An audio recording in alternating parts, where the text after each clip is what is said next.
불러주셔서 감사합니다. 5년 전 대선 때입니다. 그때 이제 한 모임에서 한 분이 이런 질문을 하셨습니다. 그 당시 새 후보가 거의 정책이 비슷하다. 그러면 우리는 누구를 뽑더라도 5년 후에는 똑같은 모습의 대한민국에서 살 수 있는 것 아니냐, 이런 질문을 하셨습니다. 그래서 거기에 대해서 저는 이렇게 답했습니다. 새 후보가 정책적으로 비슷한 면은 있지만 당선된 이후에 그것을 한꺼번에 모두 다 할 수는 없는 노릇이니까 우선순위가 정해지기 마련이다. 거기에서 이제 그 후보 개인의 가치관과 철학과 그런 것들이 드러나게 된다. 그래서 결국은 이렇게 정책은 같을지라도 그 사람의 가치관과 철학, 우선순위가 다르기 때문에 결국은 5년 후에 대한민국 모습은 아주 다른 모습이 될 수밖에 없을 거다라고 말씀드린 적이 있습니다. 저는 성평등 정책도 마찬가지라고 봅니다. 성평등 정책은 구호가 아니지 않습니까? 이것이야말로 그 리더의 가치관과 의지가 무엇보다도 중요한 부분이라고 생각합니다. 저는 지난 30년 정도 맞벌이 부부 생활했습니다. 제가 집에서 한 번도 못 해본 말이 밥 줘라는 말입니다. 저희 집은 먼저 퇴근하는 사람이 먼저 저녁 준비하는 게 너무나도 저는 당연합니다. 누가 누구 보고 밥 달라고 할 권리가 있습니까? 같이 이렇게 맞벌이 부부 하는 입장에서 아이 키울 때도 마찬가지였습니다. 그때 저희 아이 어릴 때 제 아내는 박사 과정 학생이기도 했습니다. 평일에 직장 다니고 주말이 되면 논문 쓰러 갔습니다. 대학으로. 그래서 저는 아이 손잡고 주말이 되면 그냥 아이하고 둘이서 과천동물원 갔던 기억이 지금도 아주 좋은 기억으로 남아 있습니다. 그래서 저한테는 이제 체화된 부분이라는 점 우선 말씀드리고 싶습니다. 그리고 이제 국회에 와서도 제가 19대 국회 때 가장 관심을 많이 줬던 부분이 성인지 예산제입니다. 정말로 의미가 있고 이것이 잘 실행이 되면 우리나라가 한 단계 더 발전할 수 있는데 불행하게도 제가 이렇게 점검해 보니까 그게 취지대로 제대로 되지가 않고 있는 겁니다. 그래서 따끔하게 지적하면서 하나씩 고쳐 나갔었습니다. 그 다음에 또 당대표를 할 때 지방선거 공천을 해야만 됐습니다. 그때도 여성들의 정치 참여 기회를 어떻게 하면 좀 더 제도적으로 보장할 수 있을까, 선언적으로 몇 퍼센트 그치고 실행이 안 되는 그런 것보다 한 단계 더 이제 전전된 안이 있을지를 고민했습니다. 그래서 그때 이제 도입한 것이 기초 의원들 중에서 비례대표가 있습니다. 그 비례대표는 100% 여성으로 한다를 이제 관철시켰습니다. 굉장히 반대가 많았습니다. 그렇지만 그렇게 해서라도 조금씩 여성들의 정치 참여를 늘리는 것이 그게 옳은 방향으로 갔기 때문입니다. 이렇듯 저는 이미 구호가 아닙니다. 저는 이미 의정활동 가운데서도 또 제 삶 속에서 이미 그런 부분들 안녕하고 행동으로 옮겼다는 점 꼭 말씀드리고 싶습니다. 말씀드리다 보니 벌써 한 5분 정도가 갔는데요. 짧게 말씀드리겠습니다. 제가 생각하는 약속드리는 성평등 정책은 3대 비전입니다. 첫 번째 비전은 국민 모두의 성평등 실현을 위한 국가 대개혁 추진입니다. 그 중에서도 이제 여성가족부를 성평등 인권부로 개편하고 또한 지금 현재 양성평등위원회를 대통령 직속 국가성평등위원회로 격상하는 것을 포함합니다. 또한 초기 내각 여성 비율 OECD 평균에 해당되는 30% 꼭 지키겠습니다. 그리고 개헌할 때도 여러 가지 조항들을 손봐야 됩니다. 특히 저는 성평등 개헌에 관심이 많다는 점 말씀드립니다. 두 번째 비전은 성평등 돌봄사회 실현입니다. 이를 위해서 또 여러 가지 우리가 해야 될 일이 많습니다. 우선은 임금 격차 해소가 무엇보다도 중요한데 저는 가장 첫걸음은 투명화라고 봅니다. 즉 임금을 공시하게 함으로써 그 성평등 임금 공시 제도를 도입함으로써 이것들이 제대로 실제로 실현 가능할 수 있도록 그 기반을 만들고 사회적인 압력들을 만들어 나가는 것이 가장 첫 단계라고 보고 있습니다. 그리고 이제 여성 새로 일하기 센터를 청년 여성 디지털 인재 플랫폼으로 만드는 일도 저는 추진할 겁니다. 그래서 여성 전문성 강화라든지 여성 경력 단절 예방 프로그램 강화들을 여기를 통해서 할 생각입니다.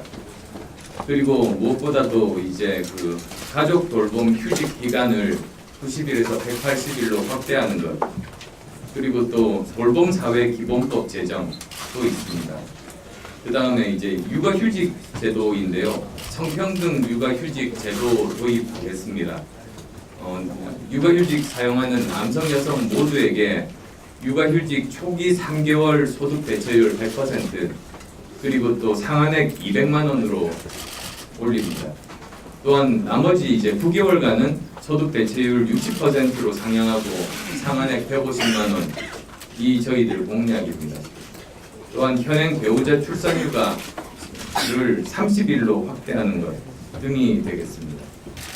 그다음 세 번째 비전이 여성 아동 청소년 인권 보장 실현입니다. 여성폭력 피해자 지원 예산 30% 확대, 여성폭력 방지 기본법 제정, 그리고 여성폭력 방지 중앙지원센터를 그 여성폭력 방지 통합지원 전달 체계 개편 안에 저희들이 포함을 시켰습니다. 그리고 물론 성평등 인권 통합 교육을 정규 교육 과정에 포함하는 것까지 저희들은 망라하고 있습니다. 이 정도로 이런 세 가지, 예, 지금 이제 5가지 질문을 주셨습니다. 하나하나 한번 짚어보겠습니다. 아마 대부분은 제가 모두 발언해서 저희 3대 비전에서 설명했던 내용과 조금은 중복될 수 있습니다만 설명을 드리도록 하겠습니다. 우선 첫 번째 질문이 남녀 임금 격차 해소 부분입니다. 아까도 말씀드렸습니다만 저는 반드시 해결돼야 됩니다. 그리고 목표는 일단 OECD 국가 평균 수준이 지금 15% 격차 아닙니까? 사실은 격차가 없어야죠. 그게 정상인데 일단은 실행 가능한 목표로 저는 OECD 평균 15%까지 가는 걸 목표로 삼고 있습니다. 그리고 가장 처음 단계는 임금 투명성 강화하는 겁니다. 그렇게 돼야 실제로 현황이 파악이 됩니다. 그리고 어떤 직종에 어느 정도 격차가 나는지를 다 알 수 있습니다. 저는 그게 첫걸음이라고 봅니다. 저는 지금 나아가서 다음 정부에서 가장 중요한 것 한 가지만 꼽으라면 정부의 획기적인 투명성 강화입니다. 투명성 강화돼야 많은 문제들이 저는 해결될 수 있다고 봅니다. 예를 들면 전관 예우 같은 것도, 전관 예우가 뭡니까? 퇴직한 선배 부탁을 후배 지금 관료가 들어주는 것 아닙니까? 그런 것들도 해결하려고 하면 회의록들 공개시켜버리면 사실은 그 문제들 많이 사라질 수 있고 그 중에서 정말 불법적인 일 저질렀으면 처벌해야 되는 것 아니겠습니까? 그렇듯이 저는 우리 사회 전반적으로 투명성 강화, 즉 특히 정부가 가장 앞장서서 모범을 보이는 일, 그게 저는 필수적이라고 생각합니다. 그게 싫으면 공직받지 말아야죠. 이제 그래서도 임금 투명성 확보를 통해서 특히 성평등 임금 공시 제도에 저는 굉장히 많은 관심이 있다. 이것부터 시작해서 우리의 목표인 15% 선까지 저는 갈 수 있다고 봅니다. 그리고 이제 두 번째로는 여성 대표성 확대 부분입니다.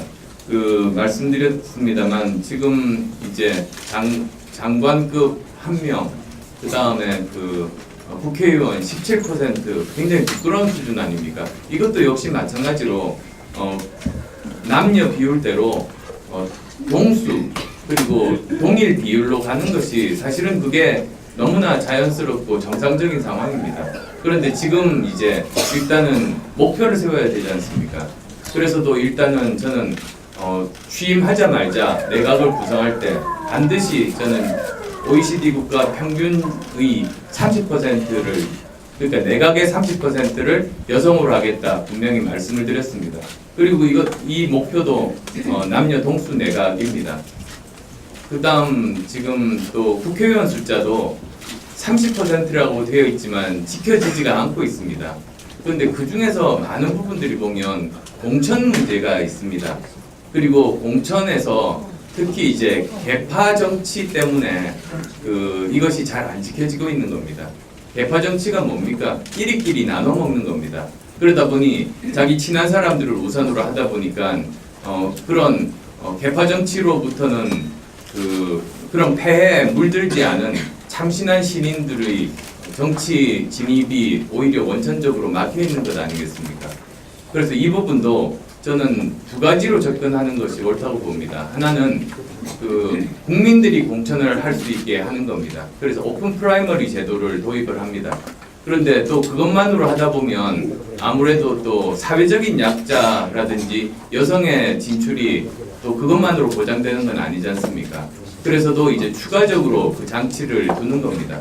그래서 예를 들자면 아까 제가 이미 시행을 했었던 기초의원들 비례대표 100% 여성 공천을 포함해서 제도적으로 그 선을 보장할 수 있는 제도들을 계속 도입하는 것이 꼭 필요합니다. 그래서도 이제 뭐 전체 지역구라고 하면 거기서 오픈 프라이머리를 하되 그 중에 몇 % 정도 오픈 프라이머리는 여기는 여성을 우선적으로 선출하게 만든다든지 그런 장치들이 다 필요할 겁니다. 비례대표도 저는 지금 비례대표에 대해서 전 국민적으로 불신이 굉장히 많은 측면이 있습니다.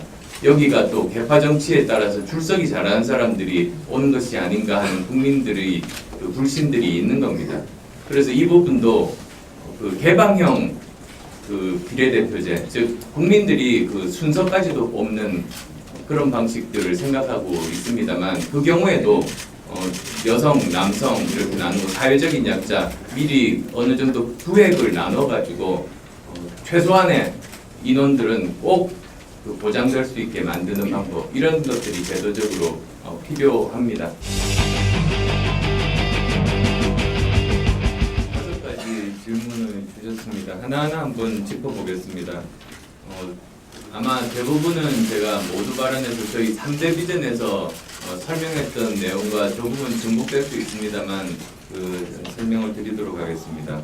우선 첫 번째 질문이 남녀 임금 격차 해소 부분입니다. 아까도 말씀드렸습니다만 저는 반드시 해결돼야 됩니다. 그리고 목표는 일단 OECD 국가 평균 수준이 지금 15% 격차 아닙니까? 사실은 격차가 없어야죠. 그게 정상인데 일단은 시행 가능한 목표로 저는 OECD 평균 15%까지 가는 걸 목표로 삼고 있습니다. 그리고 가장 처음 단계는 임금 투명성 강화하는 겁니다. 그렇게 돼야 실제로 현황이 파악이 됩니다. 그리고 어떤 직종에 어느 정도 격차가 나는지를 다 알 수 있습니다. 저는 그게 첫걸음이라고 봅니다. 저는 지금 나아가서 다음 정부에서 가장 중요한 것 한 가지만 꼽으라면 정부의 획기적인 투명성 강화입니다. 투명성 강화돼야 많은 문제들이 저는 해결될 수 있다고 봅니다. 예를 들면 전관 예우 같은 것도, 전관 예우가 뭡니까? 퇴직한 선배 부탁을 후배 지금 관료가 들어주는 것 아닙니까? 그런 것들도 해결하려고 하면 회의록들 공개시켜버리면 사실은 그 문제들 많이 사라질 수 있고 그 중에서 정말 불법적인 일 저질렀으면 처벌해야 되는 것 아니겠습니까? 그렇듯이 저는 우리 사회 전반적으로 투명성 강화, 즉 특히 정부가 가장 앞장서서 모범을 보이는 일, 그게 저는 필수적이라고 생각합니다. 그게 싫으면 공직받지 말아야죠. 이제 그래서도 임금 투명성 확보를 통해서 특히 성평등 임금 공시 제도에 저는 굉장히 많은 관심이 있다. 이것부터 시작해서 우리의 목표인 15% 선까지 저는 갈 수 있다고 봅니다. 그리고 이제 두 번째로는 여성 대표성 확대 부분입니다. 말씀드렸습니다만 지금 이제 장관급 1명, 그 다음에 국회의원 17% 굉장히 부끄러운 수준 아닙니까? 이것도 역시 마찬가지로 남녀 비율대로 동수 그리고 동일 비율로 가는 것이 사실은 그게 너무나 자연스럽고 정상적인 상황입니다. 그런데 지금 이제 일단은 목표를 세워야 되지 않습니까? 그래서도 일단은 저는 취임하자마자 내각을 구성할 때 반드시 저는 OECD 국가 평균의 30%를 그러니까 내각의 30%를 여성으로 하겠다 분명히 말씀을 드렸습니다. 그리고 이 목표도 남녀 동수 내각입니다. 그다음 지금 또 국회의원 숫자도 30%라고 되어 있지만 지켜지지가 않고 있습니다. 그런데 그 중에서 많은 부분들이 보면 공천 문제가 있습니다. 그리고 공천에서 특히 이제 계파 정치 때문에 이것이 잘 안 지켜지고 있는 겁니다. 계파 정치가 뭡니까? 끼리끼리 나눠 먹는 겁니다. 그러다 보니 자기 친한 사람들을 우선으로 하다 보니까 그런 계파 정치로부터는 그런 폐해에 물들지 않은 참신한 시민들의 정치 진입이 오히려 원천적으로 막혀 있는 것 아니겠습니까? 그래서 이 부분도 저는 두 가지로 접근하는 것이 옳다고 봅니다. 하나는 국민들이 공천을 할 수 있게 하는 겁니다. 그래서 오픈 프라이머리 제도를 도입을 합니다. 그런데 또 그것만으로 하다 보면 아무래도 또 사회적인 약자라든지 여성의 진출이 또 그것만으로 보장되는 건 아니지 않습니까? 그래서도 이제 추가적으로 그 장치를 두는 겁니다. 그래서 예를 들자면 아까 제가 이미 시행을 했었던 기초의원들 비례대표 100% 여성 공천을 포함해서 제도적으로 그 선을 보장할 수 있는 제도들을 계속 도입하는 것이 꼭 필요합니다. 그래서도 이제 뭐 전체 지역구라고 하면 거기서 오픈 프라이머리를 하되 그 중에 몇 퍼센트 정도 오픈 프라이머리는 여기는 여성을 우선적으로 선출하게 만든다든지 그런 장치들이 다 필요할 겁니다. 비례대표도 저는 지금 비례대표에 대해서 전 국민적으로 불신이 굉장히 많은 측면이 있습니다. 여기가 또 계파 정치에 따라서 출석이 잘하는 사람들이 오는 것이 아닌가 하는 국민들의 불신들이 있는 겁니다. 그래서 이 부분도 개방형 비례대표제, 즉 국민들이 순서까지도 뽑는 그런 방식들을 생각하고 있습니다만 그 경우에도 여성, 남성 이렇게 나누고 사회적인 약자 미리 어느 정도 구획을 나눠가지고 최소한의 인원들은 꼭 보장될 수 있게 만드는 방법 이런 것들이 제도적으로 필요합니다. 그리고 세 번째로 이제 여성에 대한 폭력 부분입니다. 가장 먼저 어떤 일이 필요한가라고 말씀을 하셨는데요. 우선 당장 할 수 있는 일은 예산의 확대 아니겠습니까? 아까 말씀드린 것처럼 여성폭력 피해 지원 예산 우선 30%부터 지금 현재보다 30% 이상 확대하는 일부터 먼저 하고 그 다음에 또 국회에서 이것도 역시 동시에 추진돼야 되겠습니다만 여성폭력 방지 기본법 제정 이 두 가지가 저는 가장 중요한 부분이라고 봅니다. 제도와 예산부터 해서 이제 실제적으로 실제로 뭐 말로만 그치는 것이 아니라 실제로 정부에서 행동으로 그리고 구체적인 사례로 이렇게 만들어가는 일들이 꼭 필요합니다. 그리고 이제 여성 생애 주기별 이제 1인 가구에 대한 부분입니다. 사실은 가족 구조가 변화되면 이 정책 방향도 변화하는 것이 너무나도 당연합니다. 그리고 지금 뒤따라가는 것이 아니라 미리 가족 구조가 어떻게 변할지를 미리 알고 거기에 따라서 대책이 오히려 앞서서 갈 수 있는 부분이기도 하지 않습니까? 다른 사회 변화 부분들은 예측하기가 할수록 힘들어집니다만 인구 구조는 어느 누구보다도 확실하게 이제 미래 예측이 가능한 부분이기 때문에 인구 구조 변화에 따른 정책 부분이야말로 앞서가서 제도화되어야 되는 부분이라는 게 제 믿음입니다. 특히 이제 여성 1인 가구 정책은 안전권, 주거권, 그리고 사회권으로 정리할 수 있을 것 같습니다. 그래서 일단은 주거권 확보를 위해서 꼭 필요한 일이 저는 청년희망 임대주택 연간 5만 호를 이미 공약으로 약속했습니다. 청년정책상에서. 그리고 또 그 지금 현재 서울시에서 추진하는 그 사업 중에 제가 참 마음에 드는 사업이 세대통합형 룸쉐어링 사업입니다. 여기를 통해서 사실은 그 안전권, 사회권도 함께 보장할 수 있는 굉장히 좋은 방법이고, 그 서로 세대가 다른 사람들끼리 함께 의지하고 서로가 도움을 줄 수 있는 굉장히 좋은 따뜻한 정책 아닌가 싶습니다. 이런 부분들 그냥 단순히 지자체에 맡기지 말고, 저는 중앙정부가 지자체에서 했던 것 중에 성공 사례를 가져오는 일이 그렇게 많지가 않은데, 그건 저는 잘못됐다고 봅니다. 중앙정부가 제대로 못 챙긴 부분들, 지자체에서 모범 사례, 영어 표현으로 베스트 프랙티스가 있으면 적극적으로 도입해서 전 국가적으로 확산하는 게 중앙정부가 해야 되는 일 아닙니까?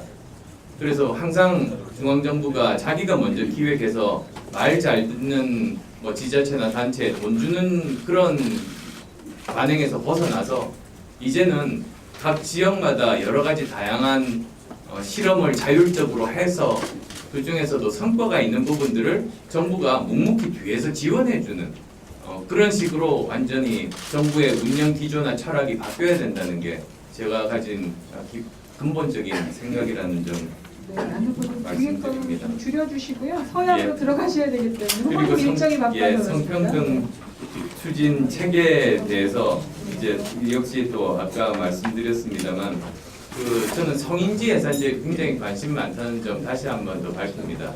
그래서도 저는 이렇게 성평등 인권부 그리고 대통령 직속 국가 성평등 위원회로 격상되면 이제는 각 부처에다가 맡기지 말고 아예 모든 예산, 모든 각 부처에서 성인지 예산제가 제대로 실시되고 있는지를 보다 전문성을 가지고 들여다보고 관리하고 바꿀 수 있게 하는 그런 역할들이 저는 굉장히 중요하다고 봅니다. 많이 나왔습니다. 공약을 못하고 치워야 물품으로 생각한다는 이런 취지의 모습을